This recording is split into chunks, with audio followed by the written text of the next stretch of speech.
ወንድሜ እንዴ ወዴት ነው የምትሄደው? ብሬን ስጠኝ እንጂ። አልሰጥሽም። እንዴ ያ ሁሉ ልብስ ካሳጠብከኝ በኋላ አልሰጥሽም ትለኛለህ እንዴ? መብቴ እኮ ነው። አልሰጥሽም። በእናትሽ አትጨቃጨቂ። ተው አትሰጠኝም? እሺ ቆይ እሰራልሃለሁ። ምን አለች በለኝ። ማላገኝ መስሎ ነው እንዴ? ኧረ ሊባ አደግንና ተቀየረ መፍራት ማፈር እንዴ ሌባ እንዴ እየታባ ሰራውልህ።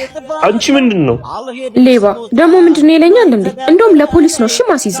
አንቺ ያምሻል እንዴ? እኔ ነኝ እንደወሰድኩብሽ። የተፈጠረውን እያይሻ የሌባ ተቀባይ ነህ እንዴ? ምንድነው? ኧረ እናት እኔ ምንም የማውቀው ነገር የለም። አምጣ ወደዛ። ድሮስ ሌባ ሲያዝ አውቃለሁ ሊል ነው። ይኸውልህ ደግሞ ያላሳሰርኩን ይሆኝ ነው እሺ። ሲያስጠላ ምን ተፈጥሮ ነው? ተዋት። ቆይ የዛች የዘንገሽ ስራ ነው።